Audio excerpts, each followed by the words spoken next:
Hey everyone, it is Burnt Bricks here, and today I will be reviewing the 75181 Republic Fighter Tank.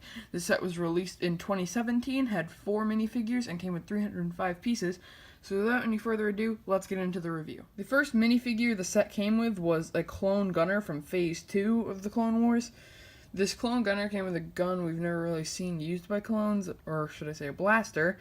It had this little gray Technic piece on the end, which normally wouldn't be there. In my opinion, they should have made this piece black, because if it was black, it would be more accurate to the gun. Me, as someone who is a self-proclaimed Star Wars nerd, has never seen a clone use a blaster look similar to this. Personally, the blaster without this piece looks a lot more accurate, but maybe it's just because he's a gunner, they wanted to give him a weapon that looked heavier. He also comes with this little silver wrench for repairs on the tank, which I really don't use much, because it's pretty useless for repairing anything, even within the LEGO universe. He does have some nice back printing, which is basically the 2013 Clone Trooper printing, but with this white strap on it, as well as this little black piece that connects to the pauldron on the front. And again, his front printing is the same as any 2013 Clone Trooper from the Battle of Geonosis sets, aside from he has this pauldron here. He also has these brown markings on the top of his helmet, which are similar to the helmet we saw of Phase 1 clone gunners during the Clone Wars set era, when they had the extra curvy torso. He also has these nice printed legs that they have been using on all newer clone troopers since the Clone Microfighter was released, the Clone Turbo Tank that came out in the first wave of Microfighters. And he basically just has standard Phase 2 printing aside from anything above this black line. Imagine that was white, he would have Phase 2 printing. Next up, we have Aayla Secura. This is the first time we've gotten an Aayla Secura figure not in the Clone Wars style with the big eyes, so I'm glad to see that. Personally, the figure is really, really good to me. I do like the new Twi'lek head mold. I think they had a little bit different one without these things on the side, but if you watch anything with a Twi'lek in it, they do have like these little cones coming out of the side of their head. I'm not sure if they're organic or they go with the figures, but I believe they are organic because here you can see Aayla Secura's are the same color as her skin and head tails, so yes, they are most likely organic.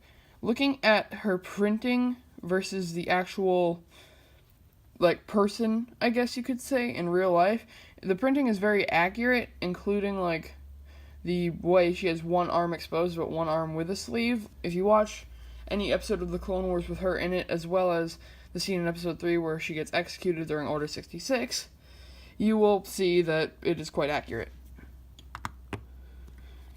Next up, we have two B1 battle droids. I'm obviously only going to review one because they are the exact same figure. They come with the standard medium-length blaster, standard colors, no super battle droids in this set.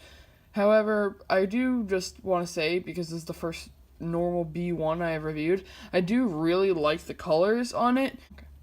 I do like how LEGO is able to incorporate the function of them folding up, just like we saw in the Phantom Menace when they were first introduced, and the unfolding process is really easy, and re-equipping their blaster is also quite easy, as you can see. The set does come with two of them, however, it's them versus a tank, so I doubt they're going to be able to do much. And speaking of the tank, I think it's time we get into the review of that. This set is technically a remake, as there was a set released in 2009 with the same name, but it was a very different set. That set came with two blank clone troopers with the ability to customize them with pauldrons and camas and helmet attachments. However, this one just came with the one clone trooper, which makes more sense to me, as looking at this thing in universe, it is about this size, and I am glad LEGO gave people without a lot of money an option for a public vehicle around this time. But there are a few gripes I have with the set. For one, if you flip it over, there's a lot of colors that don't really match the rest of the build. For example, this dark tan here, and here, and obviously the one you probably saw first, the bright green. It just sticks out like a sore thumb. Like, even if you're looking at it from a low profile, you can see those colors.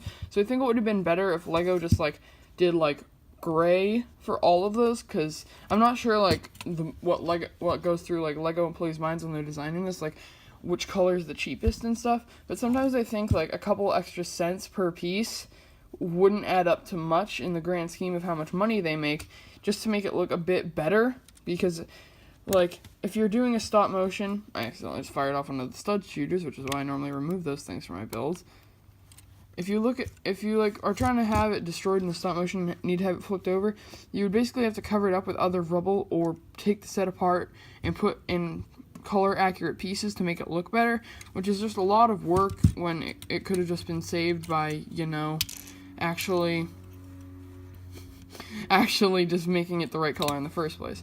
Now, as I showed you before, it does have stud shooters. You press down on this little gray piece here, and it fires off. I held my hand there because those things will go flying. The stud shooters and spring-loaded shooters that I mentioned during my AT-AP review are really effective. They launch the pieces like really far, but that's also the issue. If you're just playing with it and you fire it off on accident and you don't see where it lands, you need another piece, which is why sets like these often come with a lot of extra studs, or at least a couple extra spring-loaded missiles. Now, looking at the set from the front, its profile is pretty intimidating. It honestly, I feel like in universe this would have been a precursor to the hover tank seen in the Rogue One wave of sets. And the cannons on the side I think are really cool. They look like they'd be used for artillery. You'd angle it like this and then, so like obviously, that's the tank. These antennae on the back are probably for scouting. This isn't a heavy tank. In fact, it's supposed to be a very quick tank, so it'd probably move something like, it'd probably move like a slow car.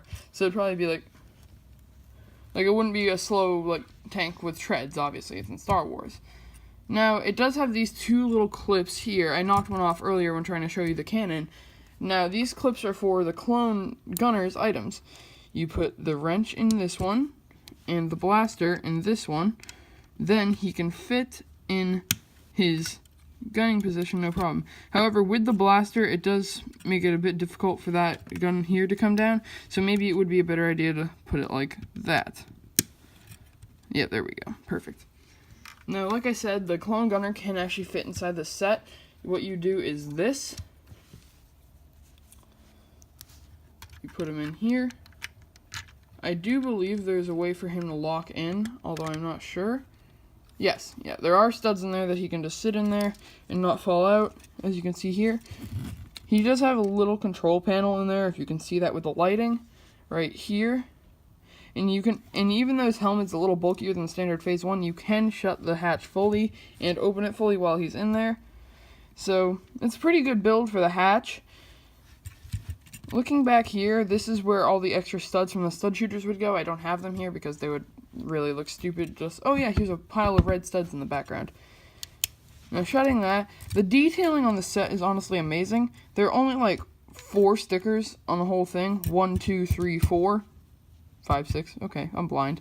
I like these little bars here because they honestly do make it look more detailed. It looks like someone would run up to it, grab it, and go. And these antennae are here for transmitting. As I mentioned before, it's quite fast, so it would be like, oh, we're in a fight. Transmit the fight location, get heavier artillery in here. These little ingot pieces here were used first in the Lone Ranger sets, I believe, and they are quite useful. Aside from the fact that minifigures cannot hold them because they are not like a flat piece. And the grill pieces used throughout, as well as like the angling used on the main body of the tank here, is really impressive to me. And I do like how it looks kind of like an interceptor. Like there would be something here, it would like suck it under the tank practically. Kind of like what would happen if someone got hit by a train. There goes the stud shooters again. Now you see why I removed the thing in my AT-AP review, the spring-loaded missile. Looking at the tank, also from above, it has a very clear silhouette. Like, no vehicle in Star Wars really looks like that. So, it's a unique vehicle. And I also like how, even though it's Phase 2, they went with, like, the Phase 1 vehicle color scheme, similar to the Republic gunship, with the mainly being dark red and white, with, like, lime green accent colors to make it not boring. Because that's really what separated the Republic from the Empire in color scheme, at least in my opinion. The Republic's vehicles were mostly, like, multicolored. Towards the end of the war, you saw more gray vehicles, which was obviously because they were transitioning to the Empire at that time. But looking at this set, you can really tell that this was during, like, the prime of the Republic, because it looks like a Republic gunship, and personally, I really, really enjoy it. In this video, I'm introducing a new judging system. I know I said in the last video, oh, this will be the judging system I'm using in all my videos, but it won't really work. Playability being the ability to recreate scenes doesn't really make sense, as not all sets can be useful to recreate scenes. It's really only for the vignette sets, such as the Duel on Starkiller Base, or the Duel on Naboo. So, what playability will now mean is the ability to be played with. So, for example, oh, I'm a 5-year-old kid who wants to hit this thing on the floor. You see? It's quite durable.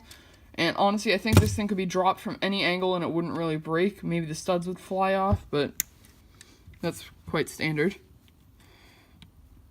Personally, the one thing I don't like about the stud shooters is, one, they're very clunky looking. I feel like it would have been nicer if LEGO could have integrated them in a better way. And two, in this set especially, they are often the wrong color.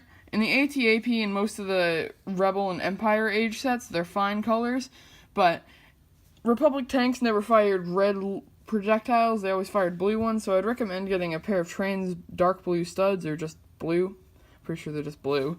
But I would recommend replacing the reds with those because it's more accurate. And when I use this thing in a stop motion eventually, I will be replacing those reds with blues. So, there's that. The minifigures overall are amazing. I really like the minifigures. And, like, especially the Clone Gunner from Phase 2. Because we had gotten a lot of Phase 1 Clone Gunners. We got one in the Venator class Star Destroyer. I believe we got one in the battle pack that came out with the initial wave of Clone Wars sets, but we really never got a Phase 2 one, so I'm glad to finally get one of those. And personally, they're one of my favorite clones ever. If I had more Phase 2 clones, I would most likely use all of them, but I don't. I have 2 normal Phase 2 clones. I actually have more Gunners than I do normal Phase 2 clones. But, getting into functionality, overall, the functionality of the set is pretty limited. It's basically wheels for rolling and studs for shooting. So, there's not much there. The cannons can also rotate, but I feel like that's not really something. That's just standard procedure for LEGO.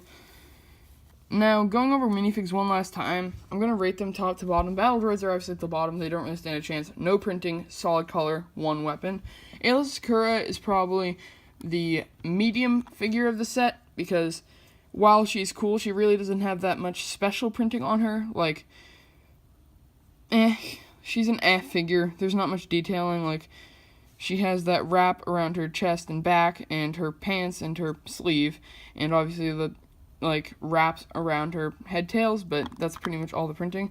The Clone Gunner is the most detailed figure out of the bunch. He has the belt, he has the little stomach plate there, he has his chest printing, he has the pauldron representing that he's a gunner on the back and front, not to mention all the detailing above that black line, which wouldn't be there for a standard Phase 2 trooper. So overall, I would rate the minifigs probably a 5, because Aayla and the Clone Gunner are really the only 2 good minifigs. The battle droids are good for army building, they look really accurate, but they're still not that impressive of a figure. So they definitely dropped the score down a bit. Functionality is another 5, because there's not that much, and it's not that impressive. It's basically, like I said, standard procedure for LEGO. However, playability is a 10, as I don't think you could drop this set on anything aside from, like, 10 feet onto cement and it would break. However, don't quote me on that, because I know there's going to be some kid who's like, ooh, I can drop this thing from 10 feet, drops it off the top of the staircase, cries to their mother because they shattered it. So, just be careful. I think it could survive a lot of falls, but probably not 10 feet falls. But anyway, that's pretty much the end of the review. And before I go, I just want to say thank you so much for all the love I got in my last video. It's up to like something like 240 views, I believe now, and almost 50 likes. So thank you so much for all those people who gave my last video such attention. And honestly, I'm glad that it has been getting attention, because I hope to be growing my subscriber base, as well as just expanding my ability to review. So if you have any like tips and any tips you want to share with me, just go ahead, leave them in the comments below, and I'll get back to you. But anyway, thank you guys so much for watching this video. If you liked, leave a like. If you really liked it, then consider subscribing. But until then, see you guys later.